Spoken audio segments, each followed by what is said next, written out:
ಹೀಗೆ ದಿನಗಳು ಕಳೆಯುತ್ತಿದ್ದವು. ಶಂಕರ ಬೆಂಗಳೂರಿಗೆ ಬಂದ ಮೇಲೆ ಯಾವುದೋ ಪ್ರಾಜೆಕ್ಟ್ ವಿಷಯವಾಗಿ ಮಾತನಾಡಲು ನವೀನ್ ಕಂಪನಿಗೆ ಹೋಗಿದ್ದ. ಆಶ್ಚರ್ಯವೆಂದರೆ ಮಿತು ಅಲ್ಲಿ ಜನರಲ್ ಮ್ಯಾನೇಜರ್ ಆಗಿ ಕೆಲಸ ಮಾಡುತ್ತಿದ್ದ. ಅವನನ್ನು ಕಂಡು ಮಾತನಾಡಿಸಿದ ಶಂಕರ ಅವನನ್ನು ನವೀನ್ಗೆ ಪರಿಚಯಿಸಿದ. ಇಷ್ಟು ದಿನ ತನ್ನ ಕಂಪನಿಯಲ್ಲಿ ಕೆಲಸ ಮಾಡುತ್ತಿದ್ದರೂ ಅವನೇ ತನ್ನ ತಂಗಿ ಪ್ರೀತಿಸುತ್ತಿರುವ ಹುಡುಗನೆಂದು ನವೀನ್ಗೆ ತಿಳಿದಿರಲಿಲ್ಲ. ಯಾಕಂದರೆ ಮಿಥುನ್ನ ಪೂರ್ತಿ ಹೆಸರು ಮಿಥುನ್ ಲಮಣಿ. ಆದರೆ ನವ್ಯ ತನ್ನ ಅಣ್ಣನ ಬಳಿ ಮಿತು ಎಂದು ಮಾತ್ರವೇ ಹೇಳಿದಳು. ಜೊತೆಗೆ ಮಿಥುನ್ನ ನವೀನ್ ಎಂದು ನೋಡಿರಲಿಲ್ಲ. ಹಾಗಾಗಿ ಅವನಿಗೆ ತಿಳಿಯಲಿಲ್ಲ. ನವೀನ್ ನವ್ಯಾಳ ಅಣ್ಣ ಎಂದು ತಿಳಿದ ಕೂಡಲೇ ನವ್ಯಾಳ ಬಗ್ಗೆ ವಿಚಾರಿಸಿದ ಮಿತು. ಆಗ ನಡೆದ ವಿಷಯವನ್ನೆಲ್ಲ ಅವನಿಗೆ ತಿಳಿಸಿದ ನವೀನ್. ನೀವು ಸಿಕ್ಕಿದ್ದೀರಾ ಎಂದು ತಿಳಿದರೆ ಅವಳು ತುಂಬ ಖುಷಿ ಪಡ್ತಾಳೆ. ಒಂದು ನಿಮಿಷ ಇರಿ, ಅವಳಿಗೆ ಕಾಲ್ ಮಾಡಿಬಿಡುತ್ತೇನೆ ಎಂದವನನ್ನು ತಡೆದ ಮಿತು. ಬೇಡ ಸರ್, ನಾನು ಅವಳನ್ನು ನೇರವಾಗಿ ನೋಡಿ ಮಾತನಾಡಬೇಕು. ಅದೂ ಅಲ್ಲದೆ ನಾಳೆ ಅವಳ ಬರ್ತಡೆ, ಅವಳ ಹುಟ್ಟುಹಬ್ಬಕ್ಕೆ ನಾನು ಸರ್ಪ್ರೈಸ್ ಕೊಡಬೇಕು ಎಂದಿದ್ದ ಮಿತು. ಅದಕ್ಕೆ ನವೀನ್ ಹಾಗೂ ಶಂಕರ ಕೂಡ ಅವನಿಗೆ ಸಾಥ್ ನೀಡಿದರು. ಮಿತು ತನ್ನ ಜೀವನದಿಂದ ಹೋದ ಮೇಲೆ ನವ್ಯಾಳ ಜೀವನವೇ ಬದಲಾಗಿ ಹೋಗಿತ್ತು. ಮೊದಲಿನಂತೆ ಪಾರ್ಟಿ ಫಂಕ್ಷನ್ ಯಾವುದು ಇಷ್ಟವಾಗುತ್ತಿರಲಿಲ್ಲ. ಮೊದಲೆಲ್ಲ ತನ್ನ ಹುಟ್ಟುಹಬ್ಬವನ್ನು ಅದ್ಧೂರಿಯಾಗಿ ತನ್ನ ಸ್ಟೇಟಸ್ಗೆ ತಕ್ಕಂತೆ ಆಚರಿಸಿಕೊಳ್ಳುತ್ತಿದ್ದಳು.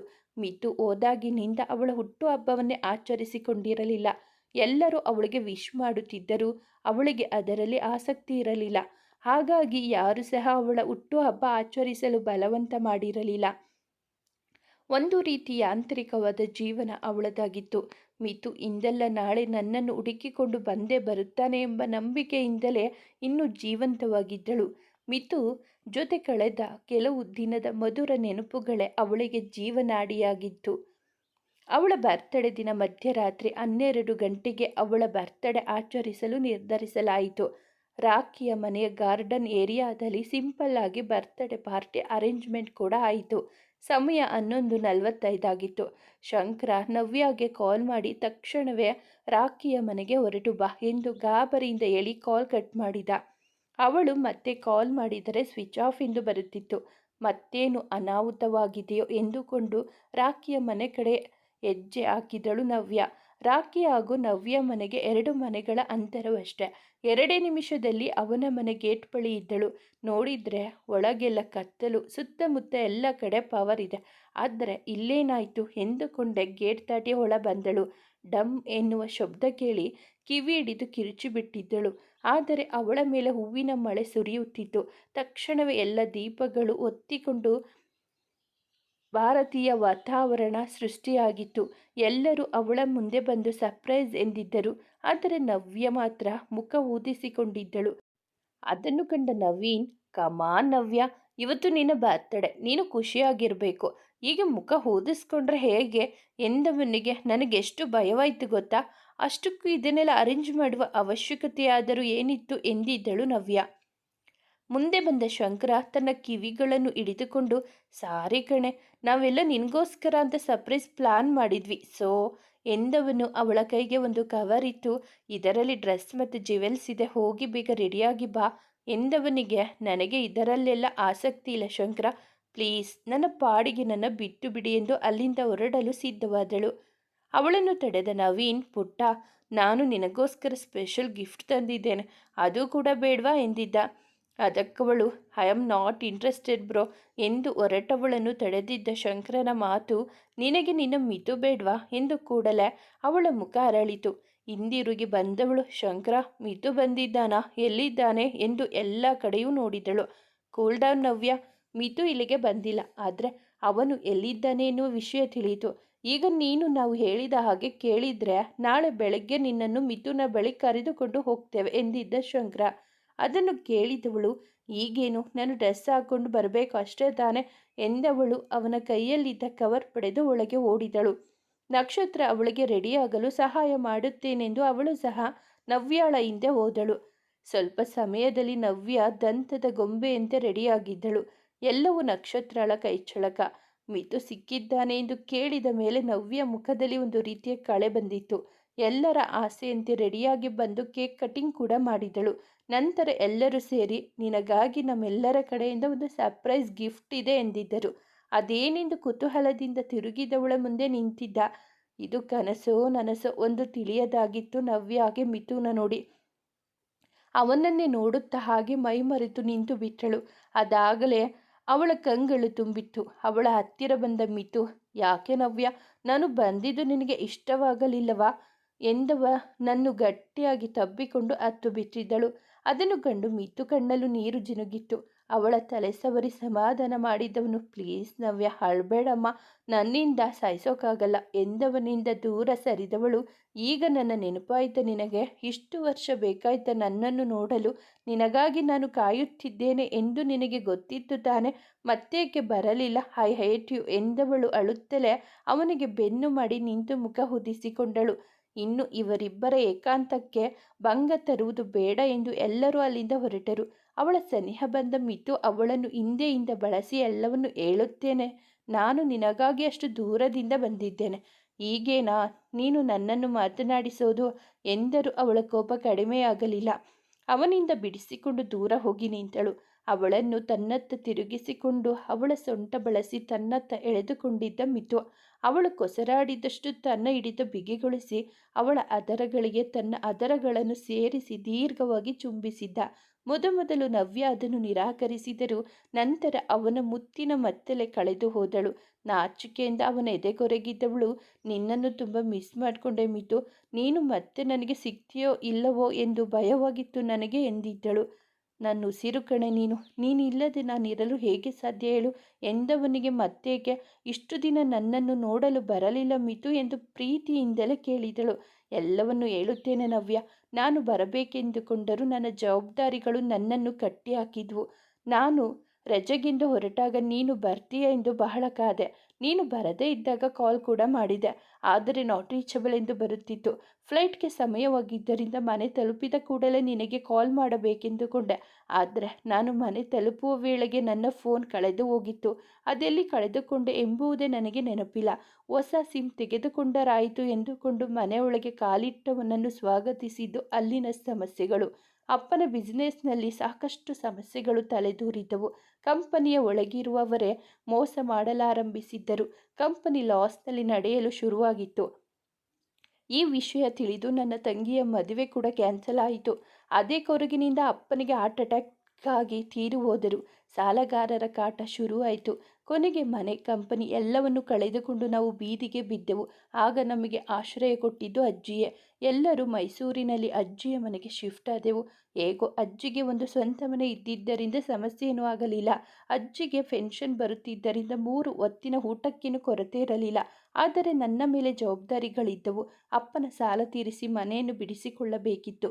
ಜೊತೆಗೆ ತಂಗಿಯ ಮದುವೆಯನ್ನು ಮಾಡಬೇಕಿತ್ತು. ಇನ್ನು ನಾನು ಓದು ಎಂದು ಕುಳಿತರೆ ಜೀವನ ನಡೆಯುವುದು ಕಷ್ಟವಿತ್ತು.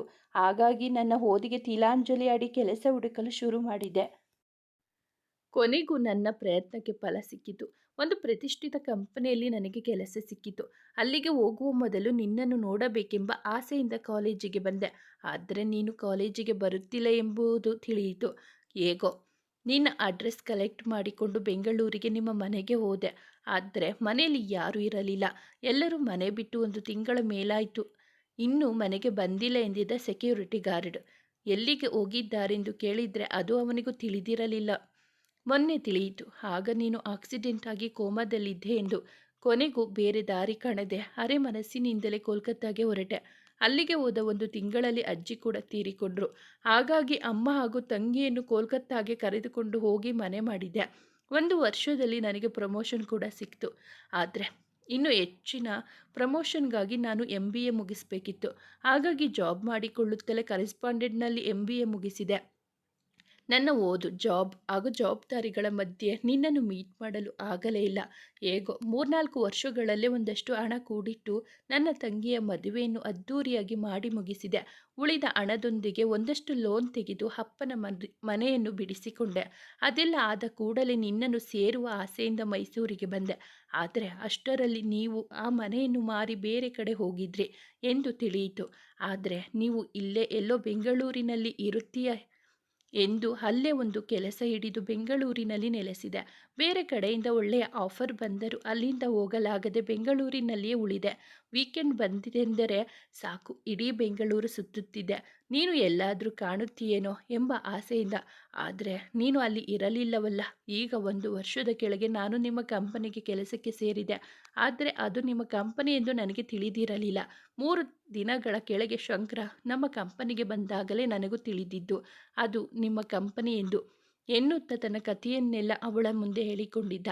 ಅದನ್ನು ಕೇಳಿಸಿಕೊಂಡ ನವ್ಯ, ಐ ಆಮ್ ಸಾರಿ ಮಿತು, ನಿನ್ನ ಪರಿಸ್ಥಿತಿ ಏನೆಂದು ತಿಳಿಯದೆ ನಿನ್ನ ಮೇಲೆ ಕೋಪ ಮಾಡಿಕೊಂಡು ಬಿಟ್ಟೆ ಎಂದು ಕಣ್ತುಂಬಿಕೊಂಡವಳ ಕಣ್ಣೀರು ತೊಡೆದು, ಇನ್ನೆಂದೂ ನಿನ್ನ ಕಣ್ಣಲ್ಲಿ ನೀರು ಬರಕೂಡದು, ಅದನ್ನು ನಾನು ಸಹಿಸನು ಎಂದು ಅವಳನ್ನು ತಬ್ಬಿಕೊಂಡಿದ್ದ. ಆ ದಿನಪೂರ್ತಿ ಇಬ್ಬರು ಮಾತನಾಡಿಕೊಂಡು ಸರಸ ಸಲ್ಲಾಪದಲ್ಲೇ ಕಾಲ ಕಳೆದರು. ಇವರ ಪ್ರೀತಿಗೆ ಇಬ್ಬರ ಮನೆಯಲ್ಲೂ ಗ್ರೀನ್ ಸಿಗ್ನಲ್ ಕೂಡ ಸಿಕ್ಕಿತ್ತು. ನವ್ಯಳ ತಂದೆ ಹಾಗೂ ಅಣ್ಣ ಮಿಥುನ್ನ ಹೆಸರಿಗೆ ಒಂದು ಕಂಪನಿ ಮಾಡಿಸಿದರು. ಆದರೆ ಅದನ್ನು ನಯವಾಗಿ ನಿರಾಕರಿಸಿ ಬಿಟ್ಟ ಮಿಥು. ಅವನು ಮೊದಲಿನಿಂದಲೂ ಸ್ವಾಭಿಮಾನಿ. ನವ್ಯಳ ಕಡೆಯಿಂದ ಪ್ರೀತಿಯ ಹೊರತಾಗಿ ಮತ್ತೆ ಏನನ್ನು ನಿರೀಕ್ಷಿಸಲಿಲ್ಲ ಅವನು. ನವ್ಯ ಕೂಡ ಅವನನ್ನೇ ಅನುಮೋದಿಸಿದಳು. ಅವನಿಗೆ ಇಷ್ಟವಿಲ್ಲದ್ದು ನನಗೂ ಬೇಡ, ನಿಮ್ಮ ಆಶೀರ್ವಾದ ಒಂದೇ ಸಾಕು ಎಂದಿದ್ದಳು ನವ್ಯ.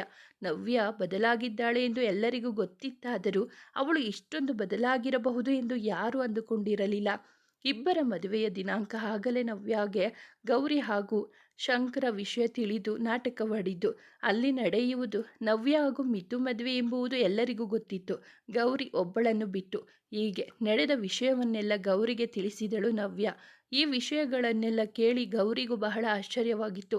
ಅಂತೂ ಇಂತೂ ಎಲ್ಲರೂ ಖುಷಿಯಾಗಿ ಜಾತ್ರೆ ಮುಗಿಸಿಕೊಂಡು ಹಿಂದಿರುಗಿದ್ದರು. ನವ್ಯ ಹಾಗೂ ಮಿಥುನ್ನ ಶಂಕರ ತನ್ನ ಕಂಪನಿಯಲ್ಲಿಯೇ ಉಳಿಸಿಕೊಂಡ. ಗೌರಿ ಶಂಕರ ಡ್ಯಾನ್ಸ್ ಪ್ರಾಕ್ಟೀಸ್ ಭರದಿಂದ ಸಾಗಿತ್ತು. ಭಾರತದ ಎಲ್ಲ ನೃತ್ಯ ಪ್ರಕಾರಗಳನ್ನು ಅಭ್ಯಾಸ ಮಾಡತೊಡಗಿದ್ದರು. ಜೊತೆಗೆ ಗಣಿ ಕೂಡ ಇವರ ಜೊತೆ ದಿನವೂ ಡ್ಯಾನ್ಸ್ ಮಾಡುತ್ತಿದ್ದ. ಅವನಿಗೂ ಡ್ಯಾನ್ಸ್ನಲ್ಲಿ ಆಸಕ್ತಿ ಹುಟ್ಟಿಕೊಂಡಿತು. ಹೀಗೆ 1 ವರ್ಷ ಕಳೆದು ಡ್ಯಾನ್ಸ್ ಕಾಂಪಿಟೇಷನ್ ಕೂಡ ಹತ್ತಿರದಲ್ಲಿತ್ತು. ಈ ಬಾರಿ ಪ್ರತಿ ಬಾರಿಗಿಂತಲೂ ಕೊಂಚ ಮುಂಚಿತವಾಗಿಯೇ ಡ್ಯಾನ್ಸ್ ಕಾಂಪಿಟೇಷನ್ ಶುರುವಾಗಿತ್ತು. ಈ ಬಾರಿ ಶಂಕರ ರುದ್ರ ತಾಂಡವನ ಡ್ಯಾನ್ಸನ್ನು ಸೆಲೆಕ್ಟ್ ಮಾಡಿಕೊಂಡು ಕಾಂಪಿಟೇಷನ್ಗೆ ಎಂಟ್ರಿ ಸಿಕ್ಕಿತು. ಮೇನ್ ಕಾಂಪಿಟೇಷನ್ಗೆ ಇನ್ನೂ 1 ತಿಂಗಳ ಸಮಯವಿತ್ತು. ಹಾಗಾಗಿ ಚೆನ್ನಾಗಿ ಯೋಚಿಸಿ ಒಂದು ಅತ್ಯುತ್ತಮವಾದ ವಿಷಯವನ್ನು ಆರಿಸಿಕೊಂಡು ಡ್ಯಾನ್ಸ್ ಸಂಯೋಜನೆ ಮಾಡತೊಡಗಿದ್ದರು. ಈ ಬಾರಿ ಅವರು ತೆಗೆದುಕೊಂಡ ವಿಷಯ ಸಾಮಾಜಿಕವಾಗಿತ್ತು. ಜೊತೆಗೆ ಒಂದು ಉತ್ತಮ ಸಂದೇಶವನ್ನು ಸಹ ಹೊಂದಿತ್ತು. ಈ ಡ್ಯಾನ್ಸ್ಗಾಗಿ ಸುಮಾರು 3 ಪ್ರಕಾರದ ಡ್ಯಾನ್ಸ್ಗಳನ್ನು ಆರಿಸಿ ಬ್ಲೆಂಡ್ ಮಾಡಿ ಡ್ಯಾನ್ಸನ್ನು ಸಂಯೋಜಿಸಲಾಗಿತ್ತು. ಅದೇನು ಅಷ್ಟು ಸುಲಭವಾಗಿರಲಿಲ್ಲ. ಬಹಳ ಕಠಿಣ ಅಭ್ಯಾಸದ ಅವಶ್ಯಕತೆ ಇತ್ತು. ಗೌರಿಶಂಕರರು ಕೂಡ ಹಗಲಿರುಳೆನ್ನದೆ ಪ್ರಾಕ್ಟೀಸ್ ಮಾಡತೊಡಗಿದ್ದರು. ಅಷ್ಟಕ್ಕೂ ಅವರು ಆರಿಸಿಕೊಂಡ ಕಾನ್ಸೆಪ್ಟ್ ಆದರೂ ಏನು? ಕೊನೆಗೂ ಆ ದಿನ ಬಂದೇ ಬಿಟ್ಟಿತು. ಮೇನ್ ಕಾಂಪಿಟೇಷನ್ನಲ್ಲಿ ಒಟ್ಟು 3 ಸುತ್ತುಗಳಿರುತ್ತವೆ. ಮೊದಲ 2 ಸುತ್ತಿನಲ್ಲಿ ಗೆದ್ದವರು ಫೈನಲ್ ತಲುಪುತ್ತಾರೆ. ಅದರಲ್ಲಿ ಮೊದಲನೆಯದು ಸೋಲೋ ರೌಂಡ್. ಇದರಲ್ಲಿ ಒಬ್ಬರು ಮಾತ್ರ ಡ್ಯಾನ್ಸ್ ಮಾಡಬೇಕು. ಮೊದಲೇ ಅಂದುಕೊಂಡಂತೆ ಸೋಲೋ ರೌಂಡ್ನಲ್ಲಿ ಗೌರಿ ನೃತ್ಯ ಮಾಡಿದಳು. ಕೃಷ್ಣನ ಬಾಲ ಲೀಲೆಗಳನ್ನು ತೋರಿಸುತ್ತಾ ಎಲ್ಲರ ಕಣ್ಮನ ಸೆಳೆದಳು. ಇನ್ನು 2ನೇ ರೌಂಡ್ ಗ್ರೂಪ್ ಡ್ಯಾನ್ಸ್. ಈ ಸುತ್ತಿನಲ್ಲಿ ಭಾರತೀಯ ಸಂಸ್ಕೃತಿ ಹಾಗೂ ಕಲೆಗಳನ್ನು ಭಾರತೀಯ ನೃತ್ಯಗಳ ಮೂಲಕ ತೋರಿಸುತ್ತಾ ಎಲ್ಲರ ಮನಸೂರೆ ಮಾಡಿದ್ದರು ಗೌರಿಶಂಕರ. ಕೊನೆಗೂ ಅವರಂದುಕೊಂಡಂತೆ ಫೈನಲ್ ಕೂಡ ತಲುಪಿದ್ದರು. ಈ ಫೈನಲ್ಗಾಗಿ ಅವರು ಆಯ್ದುಕೊಂಡದ್ದು ಒಂದು ಹುಡುಗಿಯ ಕಥೆಯನ್ನು. ಸಮಾಜದಲ್ಲಿ ಹೆಣ್ಣಿನ ಮೇಲೆ ನಡೆಯುತ್ತಿರುವ ದೌರ್ಜನ್ಯ ಹಾಗೂ ಅದನ್ನು ಮೆಟ್ಟಿ ನಿಂತು ಒಂದು ಹೆಣ್ಣು ಏನನ್ನು ಬೇಕಾದರೂ ಸಾಧಿಸಬಲ್ಲಳು ಎಂಬ ಸಂದೇಶವಿದ್ದ ಒಂದು ಕಥೆಯದು. ಅದು ಕೇವಲ ಕಥೆಯಲ್ಲ, ಒಂದು ಹೆಣ್ಣಿನ ಜೀವನದಲ್ಲಿ ನಿಜವಾಗಿಯೂ ನಡೆದ ಸತ್ಯ ಘಟನೆ. ಆ ಘಟನೆಯಾದರೂ ಏನು?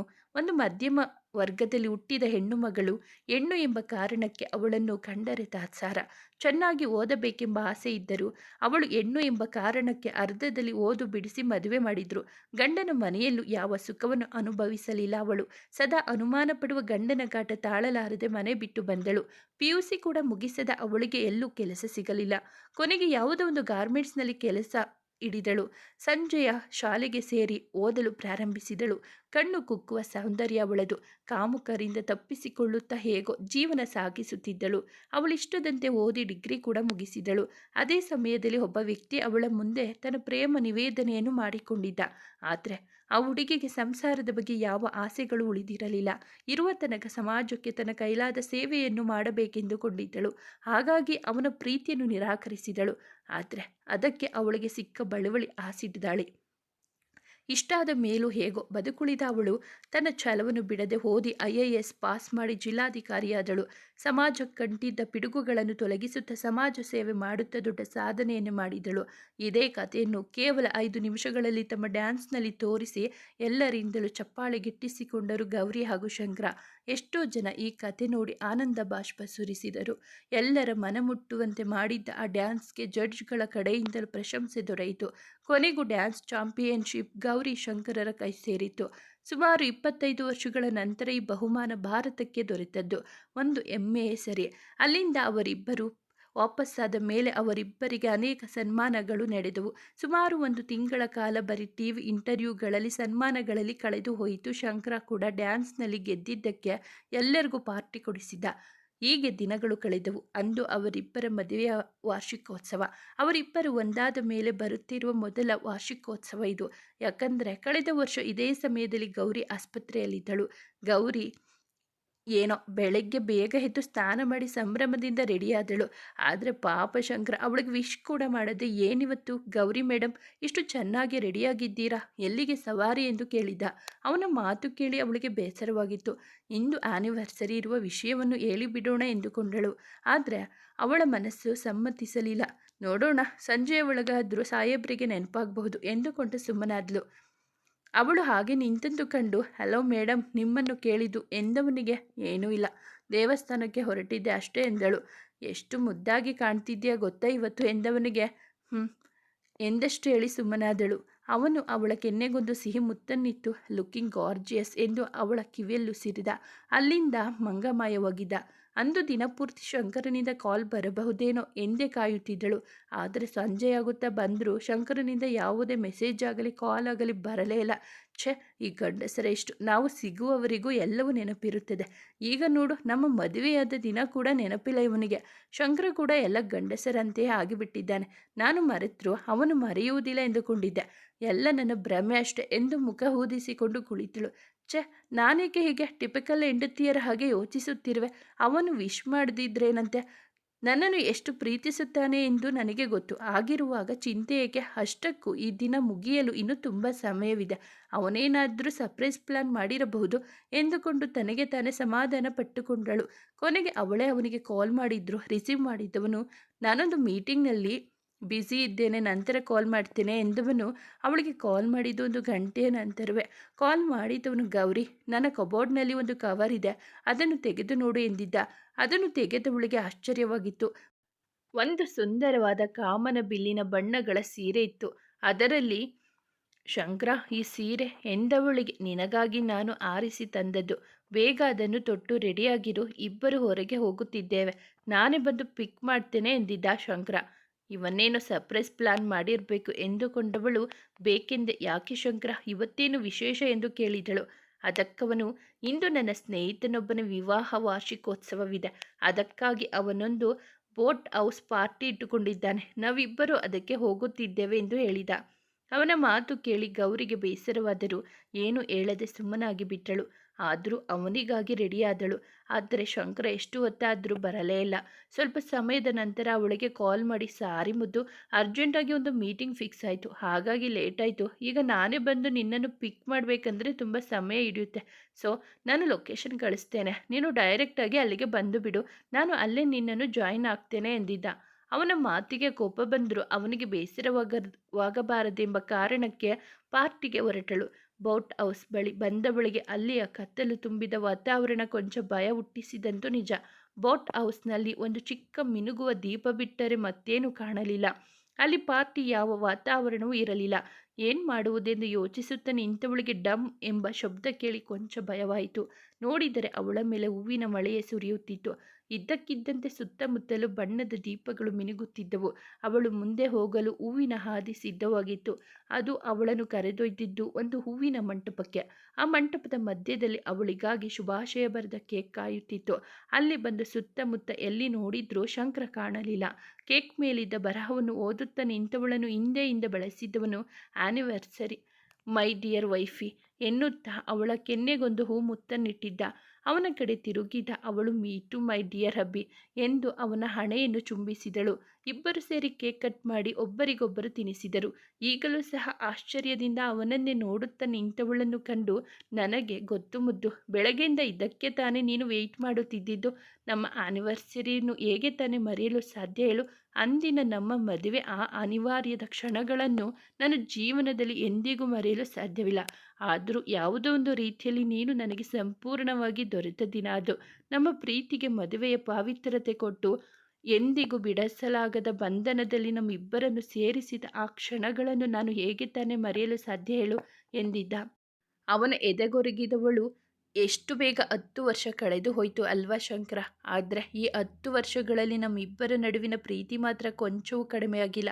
I am really lucky to have you. I love you Shankara, I love you so much ಎಂದವಳಿಗೆ ಮೀಟ್ ಯು ಡಿಯರ್ ಎನ್ನುತ್ತಾ ಅವಳ ನೆತ್ತಿಯನ್ನು ಚುಂಬಿಸಿದ ಶಂಕರ. ನಂತರ ಇಬ್ಬರು ಸ್ವಲ್ಪ ಸಮಯ ಡ್ಯಾನ್ಸ್ ಮಾಡಿ ಬೋಟ್ ಹೌಸ್ನ ತುದಿಗೆ ಬಂದು ಸಾಗರದ ಅಲೆಗಳನ್ನು ವೀಕ್ಷಿಸುತ್ತಾ ನಿಂತು ಬಿಟ್ಟರು. ಜೀವನ ಎಷ್ಟು ವಿಚಿತ್ರ ಅಲ್ವಾ ಶಂಕರ? ಒಂದು ಕಾಲದಲ್ಲಿ ಪ್ರೀತಿ ಪ್ರೇಮಕ್ಕೆಲ್ಲ ನನ್ನ ಜೀವನದಲ್ಲಿ ಜಾಗವೇ ಇಲ್ಲ ಎಂದುಕೊಂಡವಳು ನಾನು ಇಂದು ನಿನ್ನ ಪ್ರೀತಿಯಲ್ಲಿ ಮೀಯುತ್ತಿದ್ದೇನೆ. ನೀನಿಲ್ಲದೆ ಈ ಪ್ರಪಂಚವೇ ಶೂನ್ಯ ಎನ್ನುವಷ್ಟು ಬದಲಾಗಿದೆ ಈ ಜೀವನ. ನೀನು ನನಗೆ ಇನ್ನೆಂದೂ ಸಿಗುವುದಿಲ್ಲ ಎಂದುಕೊಂಡಿದ್ದೆ, ಆದರೆ ಇಂದು ಜೀವನ ಪೂರ್ತಿ ನೀನೊಟ್ಟಿಗೆ ಬದುಕುವ ಅದೃಷ್ಟ ನನ್ನದು ಎಂದವಳ ಹಿಂದೆಯಿಂದ ಬಳಸಿದವನು, ಹೌದು ಮುದ್ದು, ನಿನ್ನ ಮಾತು ನಿಜ.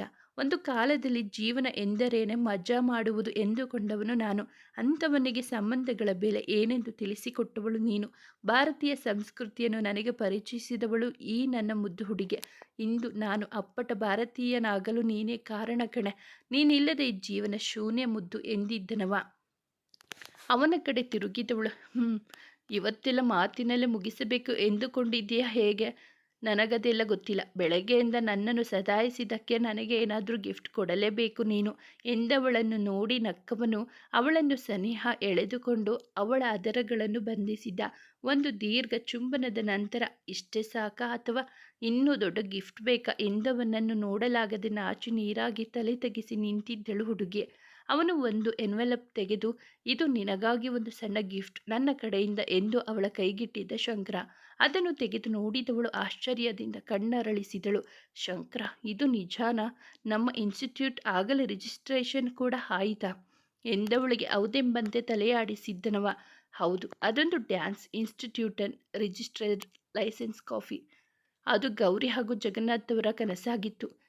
ಇವಳು ವರ್ಲ್ಡ್ ಡ್ಯಾನ್ಸ್ ಚಾಂಪಿಯನ್ಶಿಪ್ ಗೆದ್ದ ನಂತರ ಒಂದು ಡ್ಯಾನ್ಸ್ ಇನ್ಸ್ಟಿಟ್ಯೂಟ್ ಸ್ಥಾಪಿಸಿ ಅಲ್ಲಿ ಎಲ್ಲ ಭಾರತೀಯ ನೃತ್ಯ ಪ್ರಕಾರಗಳನ್ನು ಕಲಿಸಲು ಪ್ಲಾನ್ ಮಾಡಲಾಗಿತ್ತು. ಇದರ ವಿಶೇಷತೆ ಏನೆಂದರೆ, ನೃತ್ಯದಲ್ಲಿ ಆಸಕ್ತಿ ಇದ್ದು ಕಲಿಯಲು ಸರಿಯಾದ ಅವಕಾಶ ಸಿಗದೆ ಅಥವಾ ಹಣದ ತೊಂದರೆಯಿಂದ ಕಲಿಯಲಾಗದ ಇರುವ ಪ್ರತಿಭೆಗಳನ್ನು ಗುರುತಿಸಿ ಅವರನ್ನು ಟ್ರೈನ್ ಮಾಡಿ ಭಾರತಕ್ಕೆ ವಿಶೇಷ ಕೊಡುಗೆಯನ್ನು ನೀಡುವುದು. ಬಹಳ ವರ್ಷಗಳ ಕೆಳಗೆ ಗೌರಿ ಇದನ್ನು ಶಂಕರ ಬಳಿ ಹೇಳಿಕೊಂಡಿದ್ದಳು. ಈಗ ಗೌರಿಗಿಂತಲೂ ಮುಂಚೆಯೇ ಶಂಕರ ಅದನ್ನು ನೆರವೇರಿಸಿದ್ದ. ಅಷ್ಟೇ ಅಲ್ಲ, ಆ ಇನ್ಸ್ಟಿಟ್ಯೂಟ್ ಜಗನ್ನಾಥ್ ಅವರ ಹೆಸರನ್ನು ಇಡಲಾಗಿತ್ತು. ಅದನ್ನು ಕಂಡು ಕಣ್ತುಂಬಿ ಬಂದಿತ್ತವಳಿಗೆ. ಅದನ್ನು ಕಂಡು ಅವಳನ್ನು ಅಪ್ಪಿಕೊಂಡವನು, ಮುದ್ದು, ನಾನು ಅವತ್ತೇ ಹೇಳಿದ್ದೇನೆ ಇನ್ನೆಂದು ನಿನ್ನ ಕಣ್ಣಲ್ಲಿ ನೀರು ಬರಕೂಡದು ಅಂತ. ಇನ್ನೊಮ್ಮೆ ಈ ರೀತಿ ಆದ್ರೆ ಅಷ್ಟೇ ನೋಡು ಎಂದವನಿಗೆ ದೂರ ಸರಿದವಳು ನಗುತ್ತಾ, ಏನು ಮಾಡ್ತೀಯಾ ಎಂದು ಹುಬ್ಬೇರಿಸಿ ಕೇಳಿದಳು. ಅದಕ್ಕವನು ಅವಳ ಸೊಂಟ ಬಳಸಿ ಹತ್ತಿರ ಎಳೆದುಕೊಂಡವನು, ಹೇಳುವುದಿಲ್ಲ, ಮಾಡಿ ತೋರಿಸುತ್ತೇನೆ ಎನ್ನುತ್ತಾ ಅವಳ ಮುಖದ ತುಂಬ ಮುತ್ತಿನ ಮಳಗೆರೆದು ಅವಳ ಅದರದ ಜೇನನ್ನು ಸವಿದಿದ್ದ. ನಂತರ, ಅದು ಸರಿ, ನಾನೇನೋ ಗಿಫ್ಟ್ ಕೊಟ್ಟೆ, ಆದರೆ ನೀನೇನು ಗಿಫ್ಟ್ ಕೊಟ್ಟಿಲ್ಲ. ಹೇಳು, ಏನು ಕೊಡ್ತೀಯ ನನಗೆ ಎಂದವನಿಗೆ. ನಾನೇ ಬಂದಿಲ್ಲವಾ, ಮತ್ತೇನು ಬೇಕು? ಸರಿ, ನಿನಗೇನು ಬೇಕೋ ಕೇಳು. ನೀನೇನು ಕೇಳಿದ್ರು ಇಲ್ಲ ಎನ್ನುವುದಿಲ್ಲ ಎಂದಿದ್ದಳವಳು. ನನಗೆ ಅಂತ ಏನೂ ಬೇಡ, ಆದರೆ ನಮ್ಮ ಮಗನಿಗಾಗಿ ಒಂದು ಗಿಫ್ಟ್ ಬೇಕು. ಅವನು ಮೊನ್ನೆ ತಾನೇ ಹೇಳ್ತಿದ್ದ, ನನಗೆ ಒಬ್ಬನೇ ಇರಲು ತುಂಬ ಬೋರ್ ಆಗ್ತಿದೆ ಅಂತ. ಅದಕ್ಕೆ ಅವನಿಗೆ ಆಟವಾಡಿಕೊಳ್ಳಲು ಒಂದು ಪುಟ್ಟ ತಂಗಿಯನ್ನು ಕೊಡೋಣ ಅಂದುಕೊಂಡಿದ್ದೇನೆ. ಸೊ ನಮ್ಮ ದೇವಿ ವರ ಕೊಟ್ಟರೆ ನಾವು ಕೃತಾರ್ಥರಾಗುವೆವು ಎಂದಿದ್ದ ನಾಟಕೀಯವಾಗಿ. ಅವನ ಮಾತಿಗೆ ನಾಚಿ ನೀರಾಗಿದ್ದಳವಳು. ಕಣ್ಣಲ್ಲಿಯೇ ಸಮ್ಮತಿ ಸೂಚಿಸಿದವಳನ್ನು ಎತ್ತಿಕೊಂಡು ಹೊರಟ ಬೋಟ್ ಹೌಸ್ನಲ್ಲಿ ಇದ್ದ ರೂಮ್ಗೆ. ಅಲ್ಲಿ ಆಗಲೇ ಅವರಿಬ್ಬರ ಸಮ್ಮಿಲನಕ್ಕೆ ಎಲ್ಲ ತಯಾರಿಗಳು ಆಗಿದ್ದವು. ಅದನ್ನು ಕಂಡು ಅವಳ ಮುಖ ಮತ್ತಷ್ಟು ರಂಗೇರಿತ್ತು. ಅವಳನ್ನು ಮಂಚದ ಮೇಲೆ ಮಲಗಿಸಿದವನು ಕಾಲಿನಿಂದ ಹಿಡಿದು ಮುಖದವರೆಗೂ ಮುತ್ತಿನ ಮಳಗೆರೆದು ನಿಧಾನವಾಗಿ ಅವಳನ್ನು ಆವರಿಸುತ್ತಾ ಹೋದ. ಅವಳು ಅಷ್ಟೆ, ಅವನ ಒಂದೊಂದು ಮುತ್ತಿಗೂ ಸೋಲುತ್ತಾ ತನ್ನನ್ನು ತಾನು ಸಂಪೂರ್ಣವಾಗಿ ಅವನಿಗೆ ಅರ್ಪಿಸಿಕೊಂಡಿದ್ದಳು. ಎಷ್ಟೋ ವರ್ಷಗಳ ವಿರಹದ ಬಿಸಿ ಹಾರಿ ಅವರಿಬ್ಬರ ತನುಮನಗಳು ತಂಪಾಗಿದ್ದವು. ಎಲ್ಲ ಕಷ್ಟಗಳನ್ನು ದಾಟಿ ಕೊನೆಗೂ ಅವರಿಬ್ಬರು ಒಬ್ಬರ ಒಳಗೆ ಮತ್ತೊಬ್ಬರು ಲೀನವಾಗಿದ್ದರು. ಗೌರಿಶಂಕರರ ಜೀವನದಲ್ಲಿ ಸದಾ ಹೀಗೆ ಸುಖ ಸಂತೋಷ ತುಂಬಿರಲಿ ಎಂದು ಹಾರೈಸೋಣ. ಮುಕ್ತಾಯ. ಸ್ನೇಹಿತರೆ, ಈ ಕಥೆ ನಿಮಗೆ ಇಷ್ಟವಾಗಿದ್ದರೆ ದಯವಿಟ್ಟು ಒಂದು ಲೈಕ್ ಮಾಡಿ, ನಮ್ಮ ಚಾನಲನ್ನು ಸಬ್ಸ್ಕ್ರೈಬ್ ಆಗಿ, ಪಕ್ಕದಲ್ಲಿರುವ ಬೆಲ್ ಬಟನ್ ಕ್ಲಿಕ್ ಮಾಡಿ, ನಿಮ್ಮ ಫ್ರೆಂಡ್ಸ್ ಆ್ಯಂಡ್ ಫ್ಯಾಮಿಲಿಗೆ ಈ ಕಥೆಯನ್ನು ಶೇರ್ ಮಾಡಿ. ನಿಮ್ಮ ಅನಿಸಿಕೆ ಅಭಿಪ್ರಾಯವನ್ನು ಕಾಮೆಂಟಲ್ಲಿ ತಿಳಿಸಿ. ಮುಂದಿನ ಕಥೆಯೊಂದಿಗೆ ಭೇಟಿಯಾಗೋಣ. ಧನ್ಯವಾದಗಳು.